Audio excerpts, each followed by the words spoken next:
अब तक हमने न्यूटन सेकंड लॉ डिस्कस किया था। Newton second law, what is Newton second law? The mathematical form of Newton second law is F equals F vector equals m a vector Newton. The direction of force vector is along the direction of acceleration vector, right? Now Newton's second law actually gives the magnitude of force, how much the force is. The force is mass multiplied by acceleration in the body. This is the force vector. This is the magnitude of force vector. This is how much is the force. And the unit of force is Newton. आप सब अच्छी तरह जानते हैं Newton. Newton के नाम पर ही बाकी साइंटिस्ट ने उनको रेस्पेक्ट देने के लिए ये यूनिट ऑफ फोर्स बना ली। Now how much is 1 newton? How much is 1 newton? 1 newton force क्या है? किस फोर्स को हम 1 न्यूटन कहेंगे? How much is 1 newton? Simple सी बात है, you have a body of mass 1 kg। You have a body of mass 1 kg। You want to produce an acceleration of 1 meter per square second. You want to produce an acceleration of 1 meter per square second. So whatever the force you have to apply, it is 1 Newton. 1 Newton is the force required to produce an acceleration of 1 meter per square second in a body of mass 1 kg. 1 kg की आपकी एक body है, friction less surface पर रखी हुई, कोई और force इस पर आपके नहीं लग रही। There is no other force on the body. आपने फोर्स अप्लाई किया such that this force cause an acceleration of 1 meter per square second in a body of 1 second. एक बात और याद रखिएगा, in this equation F equals ma vector. देखो ये छोटी छोटी सी बातें जो आपको सामने बोल रहा हूँ, ये किताबों में लिखी हुई नहीं होती, किताबों में लिखी हुई नहीं होती है। ये मेरे पास कहाँ से आती है? 30 साल हो गए मुझे इन चीजों को करते हुए, पढ़ाते हुए, और एक्चुअली आपने ही मुझसे सवाल पूछ पूछ करके मुझे ये सारी चीजें सिखा दी, आप जैसी बच्चों ने। तो here in this equation force is a cause, force is a cause and acceleration is its consequence। मैं सीधे सीधे लिख रहा हूं इसको, it is the effect। acceleration is the effect and force is the cause। acceleration is the effect and the force is the cause। whenever there is acceleration in a body, there must be cause behind it, there must be cause behind it। अगर आपने एक glass में कोई liquid लिया हुआ है और ये लिक्विड आप कंज्यूम कर रहे हैं and it you feel a taste of sweetness, तो it is certain that some sweet agent is added into this liquid। वो शुगर भी हो सकता है, वो हनी भी हो सकता है, वो कुछ और भी हो सकता है, स्टीविया भी हो सकता है, या आपका सैक्रिन भी हो सकता है। There must be at least some sweetening agent added to this liquid। If you feel a taste of sweetness, sweetness is the cause and the content, the material added in is the cause। This is the effect, this is the cause। here force is a cause, force is a cause। जो first हमने law में पढ़ा था, first law क्या है? First law यही बताता, force is the cause, may be internal may be external. हमने फर्स्ट लॉ कहाँ डिस्कस किया था? First law define force, first law define force. Force है क्या? What is actually force? Force is the cause, may be internal may be external, that changes or tends to change the state of motion of a body, that changes or tends to change the state of motion of body। आप में से ज्यादातर बोलते हैं that tends to change the body, body को change कर। Cause है, force is a cause, force is a cause. और फोर्स फर्स्ट लॉ में बताया फोर्स है क्या? फोर्स इज ए कॉज है, force is a cause.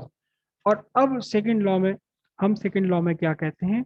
Acceleration is its effect. Acceleration effect है, whenever there is acceleration there must be a force behind it।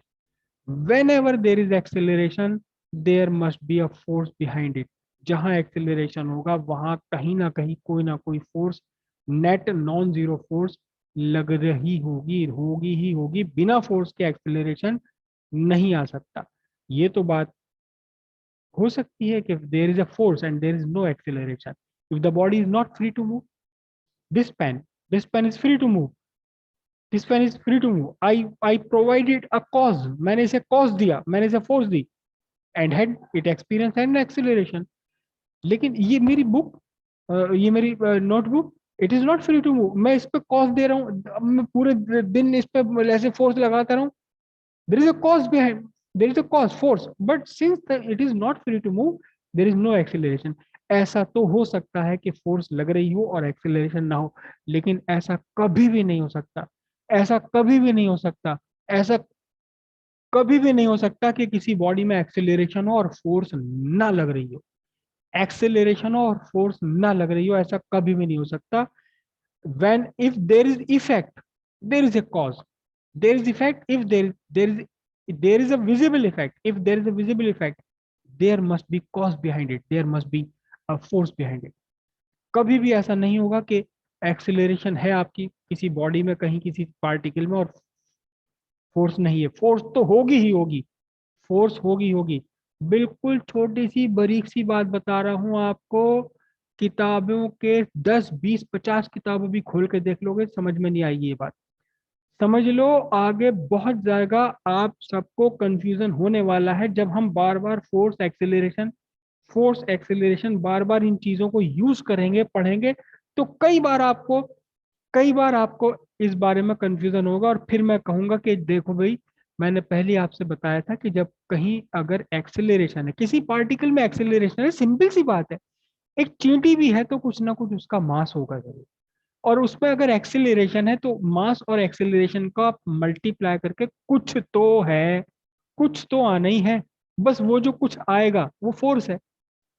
अगर acceleration है, मास तो है ही पार्टिकल में, अगर एक्सेलरेशन है तो इनका मल्टीप्लिकेशन कुछ तो आंसर आएगा ना, वही फोर्स है, वही कॉज है।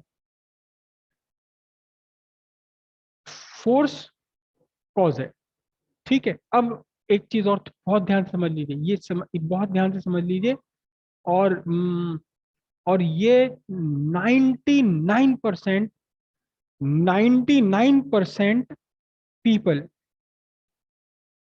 इन the world are confused about it. बल्कि मैं 99% भी मैं कुछ कम बोल गया हूं, 99.99% people in the world are confused about it, only 1% out of 10,000 know it। क्या कंफ्यूजन होता है? मैं देखिए एक ऐसा स्टेटमेंट लिख रहा हूं कि आप भी कंफ्यूज हो जाओगे, तुरंत कंफ्यूज हो जाओगे, लेकिन कंफ्यूज नहीं सब, बिल्कुल नहीं है, बिल्कुल कोई कंफ्यूजन नहीं है, बिल्कुल कोई कंफ्यूजन नहीं है। और most of the people argue me, अरे सर जो किताबों में लिखा होता है ऐसा थोड़ी होता है लाइफ में, ऐसा रियल में थोड़ी होता है जो किताब, अरे बेटा किताबों में वही लिखा है जो रियल में होता है। Physics is the science of reality, physics is the observation of nature, जो नेचर में हो रहा है उसी उसी को मैथमेटिकल फॉर्म में ले दिया, उसी को मैथमेटिकल फॉर्म में ला दिया किसने, न्यूटन ने, फॉर्मूला बन गया। Physics is nothing but nature, nature है ये। तो जो फिजिक्स कहता है वो एक्चुअली नेचर में होता है, बल्कि उल्टा मैं बोल गया, नेचर में जो होता है वही तो फिजिक्स कहता है। तो 90%, मैं देखिए ऐसा लिख रहा हूँ एक स्टेटमेंट कि आप सब भी बिल्कुल कंफ्यूजन हो जाओगे।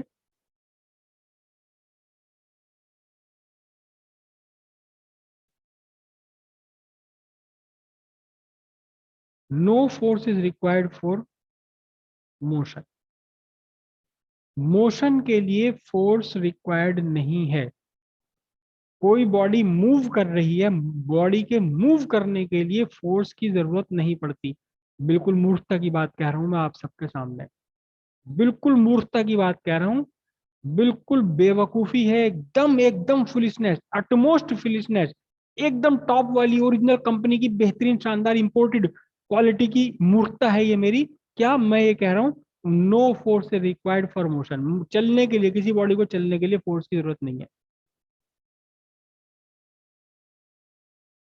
जस्ट रेज योर हैंड, इसे लगता है कि हाँ मैं मूर्खता ही, जी सर ऐसे कहाँ हो सकता है, बिना फोर्स के कैसे, ये बॉडी है बिना फोर्स के कैसे चल जाएगी ये? बिना फोर्स के कैसे चलेगी? ऐसे ऐसे कैसे हो जाएगा जी? प्रखर गर्ग प्रखर। हाँ।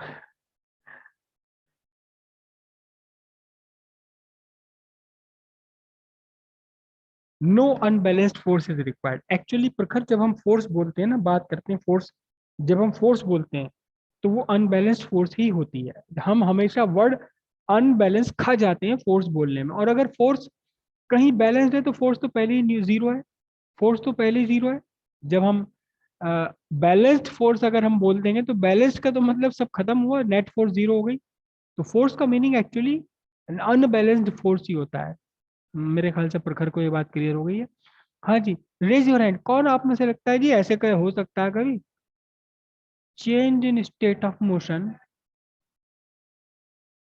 Change in state of motion. कुछ आपने कुछ कम लिखा है। चलो कोई बात नहीं। Change in state of motion की बात नहीं कर रहा हूँ, मैं बोल रहा हूँ मोशन। सिर्फ motion, change in state of motion की बात नहीं कर रहा हूँ मैं तो मोशन की बात कर रहा हूँ। मोशन के लिए फोर्स की जरूरत नहीं पड़ती। प्रखर गर्ग ने हाथ उठाया। ठीक है, चलिए प्रखर, शायद कुछ आप कहने वाले। अनम्यूट करता हूँ अपना माइक, उधर से अनम्यूट करके बोलिएगा। बोलिए। सर सर किसी भी स्टेट, सर मोशन की स्टेट होती है, उसे चेंज करने के लिए अनबैलेंस फोर्स की जरूरत पड़ती है। मोशन के लिए फोर्स नहीं चाहिए? मोशन के लिए फोर्स सर नहीं चाहिए? मोशन के लिए फोर्स की कैसे जरूरत है सर? नहीं, आप मुझे ये बताइए कि मैंने जो यह बात लिखी है, मोशन के लिए अनबैलेंस फोर्स रिक्वायर्ड नहीं है, क्या आप इससे एग्री करते हैं या नहीं? सर मोशन की जगह sir change in state of motion होना चाहिए सर यहाँ पे। अरे वो इधर आगे की बात ना बताओ, अब आप मुझे बताइए। मैंने कहा no unbalanced force is required for motion of body. For motion of body there is no force required. क्या आप मेरे इस स्टेटमेंट से एग्री कर रहे हैं या नहीं कर रहे हैं? जस्ट यस और नो।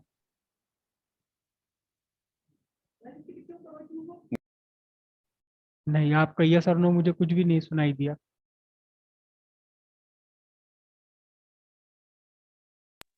यस सर, सर सही है। यस पर एनी। अगर सर मोशन में होनी चाहिए सर बॉडी पहले से। आगे की बात ना बोलो फिलहाल। ठीक है। मैंने म्यूट कर दिया आप सबको। यहाँ फोर्स, ये जो स्टेटमेंट लिखा है, ये बात बोल रहा हूँ कि force is not required for motion of body. ये अपने आप में बिल्कुल ठीक है, ये बिल्कुल करेक्ट बात है। अनबैलेंस्ड फोर्स की रिक्वायरमेंट है ही नहीं कहीं भी मोशन के लिए, बिल्कुल भी मोशन के लिए। लेकिन हम नॉर्मल लाइफ में ऐसा फील नहीं करते। नॉर्मल लाइफ में ये फील नहीं करते। ये बॉडी है, चलो ये प्रखर अभी कह रहे थे चलो कि भाई आपने फोर्स लगाई तो आपने तो एक्चुअली मोशन के स्टेट में चेंज किया। रुके हुए मोशन, रुकी हुई बॉडी से, बॉडी रुकी हुई थी, बॉडी रुकी हुई से आपने बॉडी को मोशन में ला दिया। तो because you want to change state of motion. दोनों ही चीजें बहुत डिफरेंट हैं। प्रखर इस बात को बहुत अच्छी तरह समझ गए। And I am very very big fan of प्रखर। आप जानते हैं ना, अक्सर कुछ बच्चे होते हैं जो किसी किसी किसी टीचर के बड़े फैन होते।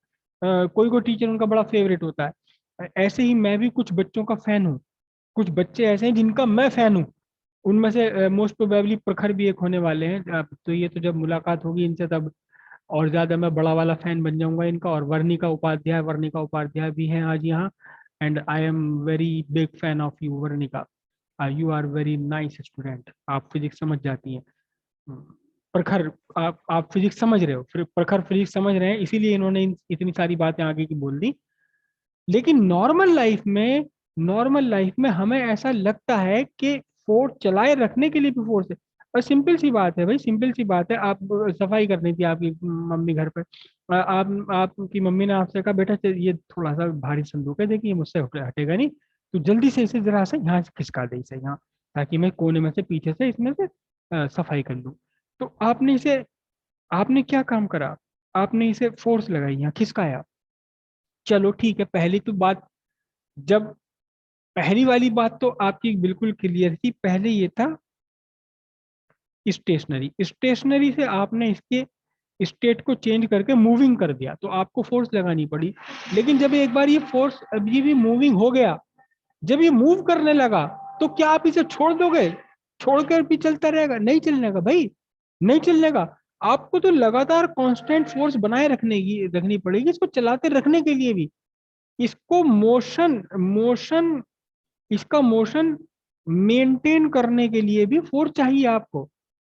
लेकिन मैं ये कह रहा हूं कि मोशन मेंटेन करने के लिए फोर्स चाहिए ही नहीं। मोशन मेंटेन करने के लिए फोर्स नहीं चाहिए।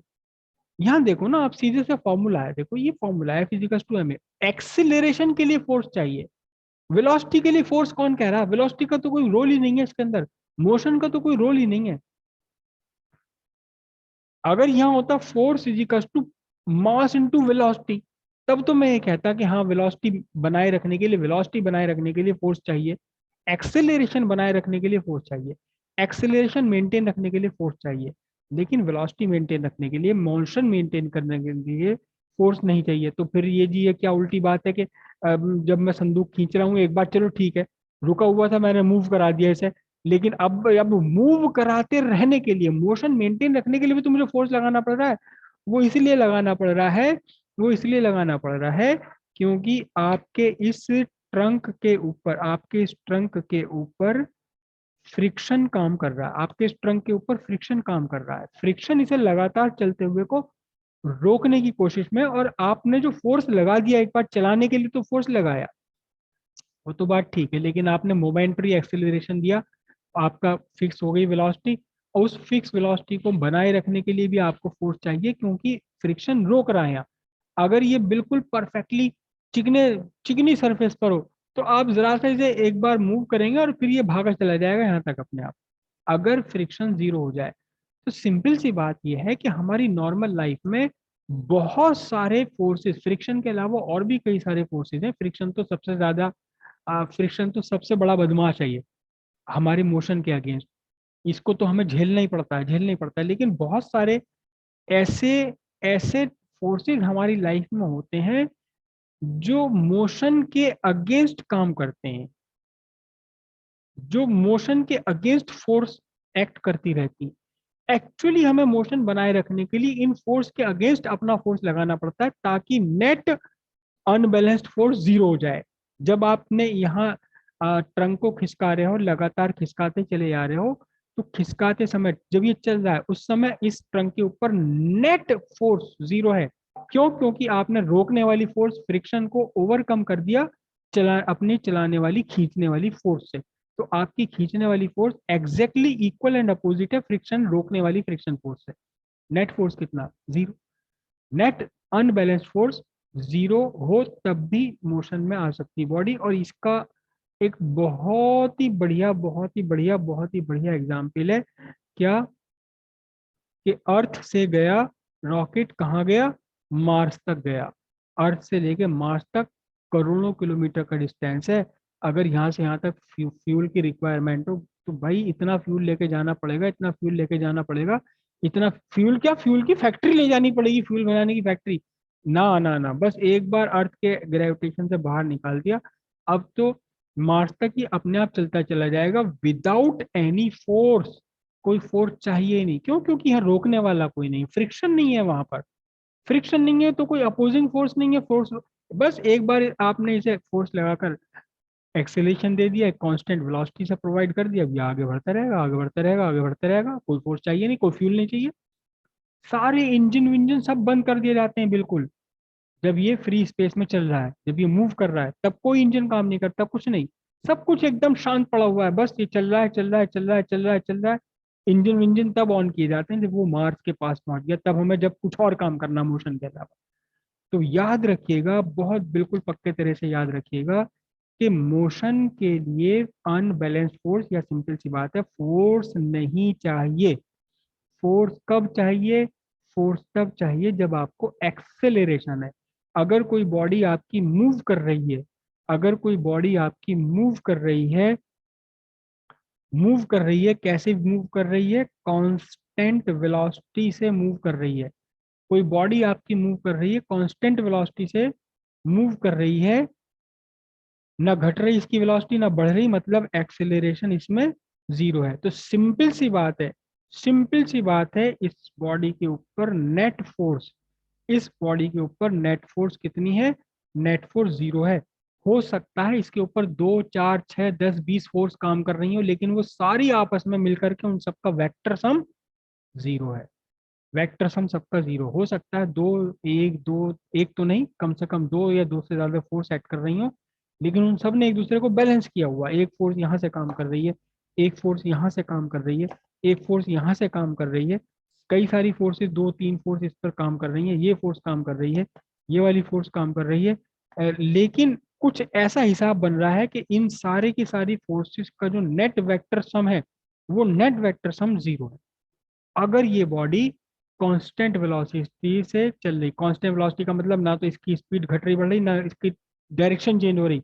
वेलोसिटी में डायरेक्शन और क्वांटिटी दोनों आ जाती है, तो ना डायरेक्शन चेंज हो रही, ना मोशन, वेलोसिटी का मैग्नीट्यूड चेंज हो रहा है, मतलब नेट एक्सेलरेशन जीरो, तो इसके ऊपर नेट फोर्स जीरो है। हो सकता है दो तीन फोर्स इस टाइम लग रही हो, लेकिन उन तीनों ने एक दूसरे को आपस में बैलेंस किया हुआ। निग्लेक्ट में वर्ड यूज नहीं करता कभी भी कि निग्लेक्ट कर दिया, अबे निग्लेक्ट से क्या मतलब है? बैलेंस कर रखा है तीनों ने आपस में अपने आप को। नेट फोर्स इस पर जीरो है। बहुत सिंपल सी बात है, बहुत सिंपल सी बात है। अक्सर ये फिनोमिनन अक्सर हमें यूज करना पड़ेगा, और कंफ्यूज हो जाओगे ज्यादातर। और मैं कमाल की बात तो ये है कि जिन चीजों को मैं कहता हूँ कि देखो इनमें कंफ्यूज हो जाओगे, इसे ध्यान रखना, इसे याद रखना, उन्हीं में कंफ्यूज हो जाते हैं, पता नहीं क्यों। सेकंड लॉ ने बताया हमें कि फोर्स, किसी बॉडी पर फोर्स है कितना। सेकंड बॉडी ने बताया हमें, सेकंड लॉ ने, कि किसी भी बॉडी पर फोर्स है कितना, एम वेक्टर है। कितना है फोर्स? जिस बॉडी में एक्सेलरेशन है, उस बॉडी के एक्सेलरेशन को मास से मल्टीप्लाई कर दीजिए तो आपको फोर्स मिल जाएगा। और फोर्स की यूनिट न्यूटन है, तो 1 न्यूटन कितना है? हमने अभी अभी डिस्कस किया, how much is 1 newton. Simple सी बात यह है कि एक बॉडी आपके ऊपर पास रखी हुई जिसका मास है आपका 1 kg, इसमें आप एक्सेलरेशन प्रोड्यूस कर दीजिए, कितना प्रोड्यूस कर दीजिए? 1 मीटर पर स्क्वायर सेकंड का एक्सेलरेशन इसमें बना दीजिए। तो अब आपने इस काम के लिए जितनी भी नेट नॉन जीरो फोर्स लगाई है, मैं फिर वही बात है, देखो, जब हम फोर्स की बात करते हैं, जब हम कहते हैं फोर्स, जब हम कहते हैं ना फोर्स, तो एक्चुअली में ये आपकी नेट फोर्स होती है, नेट अनबैलेंस्ड फोर्स। हो सकता है इसके ऊपर दो तीन चार फोर्स लग रही हो, लेकिन उन सबका जो नेट है वेक्टर सम करने के बाद में, वो 1 न्यूटन कहलाया जाएगा। कब? जब आपने 1 kg की बॉडी में 1 मीटर पर स्क्वायर सेकंड का एक्सेलरेशन आपने यहाँ ला दिया। तो 1 newton equals 1 kilogram into 1 metre per square second. ये आपका रिजल्ट निकल कर आया। तो what is 1 newton force? 1 newton is the force that cause an acceleration of 1 metre per square second in a body of mass 1 kg। 1 kilo की बॉडी में, 1 kg की बॉडी में 1 मीटर पर स्क्वायर सेकेंड का जो एक्सेलरेशन बना दे, वो फोर्स कहलाती आपकी 1 न्यूटन फोर्स। अब इसको ऐसे तो जांचना बड़ा मुश्किल होता है, क्योंकि 1 मीटर पर स्क्वायर सेकेंड का एक्सेलरेशन नोट करने के लिए, एक्सेलरेशन मेजर करने के लिए कोई डिवाइस नहीं आती नॉर्मल लाइफ में आपके। जो आपकी बाइक में लगा होता है, जो आपकी बाइक में लगा हुआ है, वो स्पीडोमीटर है। It is speedometer, it is speedometer. ये क्या नापता है? ये सिंपली स्पीड नापता है, वेलोसिटी भी नहीं नापता है, ये स्पीड नापता है। लेकिन स्पीड कितनी तेजी के साथ बढ़ रही है, एक्सेलरेशन मेजर ये नहीं करता। तो एक्सेलरेशन मेजर करने का कोई आसान तरीका, कोई आसान जुगाड़ हमारे पास है भी नहीं। तो फिर कैसे पता लगाएंगे जी 1 न्यूटन कितना? क्योंकि एक्सेलरेशन मेजर करना तो आसान काम है नहीं, लंबा प्रोसेस होता है, काफी मुश्किल प्रोसेस होता है। मतलब मुश्किल नहीं, मुश्किल कुछ भी नहीं है, जो कर लिया किसी ने तो कुछ भी मुश्किल नहीं, थोड़ा कॉम्प्लिकेटेड प्रोसेस है, लंबा प्रोसेस है। तो 1 न्यूटन इन प्रैक्टिकल लाइफ, 1 न्यूटन इन प्रैक्टिकल लाइफ कितना है? 1 न्यूटन इन रियल लाइफ। चलिए प्रखर, और प्रखर आपसे ही मैं पूछ रहा हूँ, वर्णिका आप भी आप दे सके इसका आंसर। तो प्रैक्टिकल लाइफ में, हमारी रियल लाइफ में 1 न्यूटन कितना होता है? किसी को है कोई आइडिया?